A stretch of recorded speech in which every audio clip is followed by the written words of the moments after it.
Alright, what's up mga brody? Dito tayo ngayon sa Mar Customized Seat Cover and Motorcycle Shop. So ngayong araw mag-upgrade tayo ng upuan natin. So shoutout pala kay Sir Gilmar. Siya yung owner ng shop na to. At tsaka kay ma'am. Anong pangalan niyo ma'am? Si Ma'am Angelina. So andito tayo ngayon magpapalit tayo ng seat cover. Pero hindi lang siya seat cover, meron din siya mga motorcycle accessories. Gaya ng Racing Boy, Motaro suspension. Ito yung mga seat cover. Ito mga ano lang to, display lang to. Ready to swap. Ready to. May swap din kayo sir, may mga swap din. Para pagka po may customer na hindi pwedeng maghintay, meron kaming Okay. So ayun, ito ready to swap to mga to. So meron din sila mga engine oil. Sir, ano pang meron sa atin dito sir? Kasi yan po, meron tayong mga YSS shock sir, mga MTH5, JBT.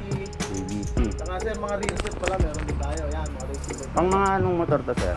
Meron tayong pang sniper, pang raider. Ano po ito sir, mga JBT5. JBT. Anong version yan sir? Version 3 na, sir. Version 3, adjustable na siya sir. Adjustable na sir. So ayun mga brody, visit lang kayo dito sa shop. Ito, marami pa dito. Anong mga ano to sir? Anong mga mugs to? Yan sir, meron tayong mga mags. Ngayon sir, ang medyo limited yung mags natin. Gawa po nung wala pong masyadong dating sa Caloocan. Okay. Available po tayo ngayon sa mga Raider, Honda Beat, yan, meron po tayo. Anong mga motor ang ginagawa natin ng seat cover? Actually sir, any kind of motorcycle, kaya po natin gawin yung mga Big seat bike cover. to- Yan, opo. Big bike, small bike to big bike sir, kaya po natin gawin yan. Gano'n na kayo matagal gumagawa ng seat cover? This coming December sir, actually 1 decade na ako dito sa Caloocan. Nagsimula ako dito December 3, 2013. Ngayon, mag-10 years na po tayo. Kaya, Tagal-tagal na opo. Dekada na. Ayan, opo. Isang dekada na po ngayong December po.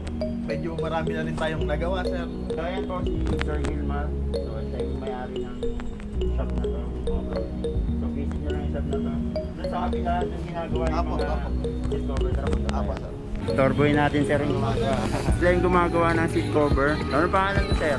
Lunch po. Adrian po. Adrian. Kaya na yung ano natin, sinisimulan na nila.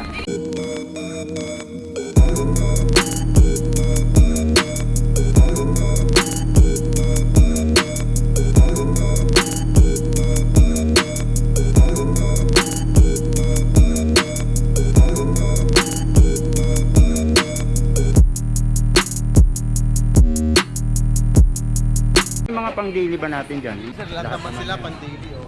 Yung mga advantage lang talaga. May advantage at disadvantage po.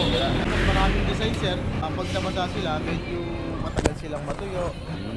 Ang advantage naman siya, good looking siya. Opo. Good looking. Anong materialis nga ulit ang gamit? Mga synthetic leather po na good quality ang gamit natin ngayon. Kano naman yung mga ganito sir? NMAX Vito sir, ito po, kung magpapagawa po kayo, 2,500 lang po sir pagka papagawa nyo. Pero syempre may discount pa naman sir pagka nag-walk in sa shop. Okay. May discount dito mga brody, may discount pagka walk-in. So may page din sila sir, no? At ipopost ko dyan sa screen yung page nila. Si sir inaano kapitan daw niya ng Motaro. Sa inyo, black sir. Black no? Black. So yung black na lang mga brody. Sir Gilmar So seat cover na yung pinunta natin. So ngayon, papalit din tayo ng Motaro shock. Version 2 na fully adjustable. So palit tayo. Lower sir ng 1 inch. Mataas yung stock. Nagkakapit. Anong pangalan niya sir? Marvin. Sir Marvin.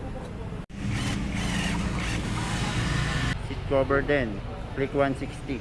Kuha na naman customer. Di po ano lang po ako, reporter. Bagong customer na naman. Ano na papagawa ni sir? Kuhan din. Dagdag foam. Kami nagpapagawa.